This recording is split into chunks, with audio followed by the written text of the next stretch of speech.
Pookode veterinary സർവകലാശാലയിലെ സിദ്ധാർത്ഥന്റെ മരണത്തിൽ അന്നത്തെ ഡീൻ ഡോക്ടർ MK നാരായണനെ തരം താഴ്ത്തും. ഡീൻ പദവിയിൽ നിന്ന് തരം താഴ്ത്തി പ്രൊഫസറായി സ്ഥലം മാറ്റി നിയമിക്കും. 2 വർഷം പ്രമോഷൻ തടയാനും തീരുമാനമായി. ഫൈസൽ നെടുമ്പാല വിവരങ്ങൾ നൽകും വയനാട് നിന്ന്. ഫൈസൽ, ഇപ്പോൾ എന്ത് നടപടിയിലേക്കാണ് കടന്നിരിക്കുന്നത്?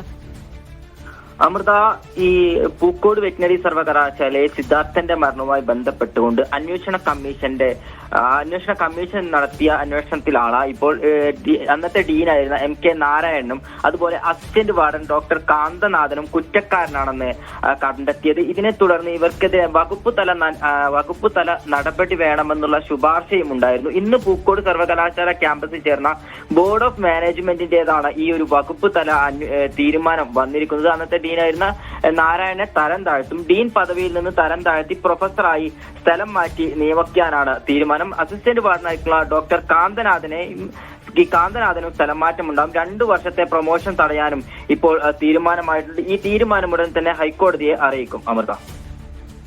ശരി ഫൈസൽ.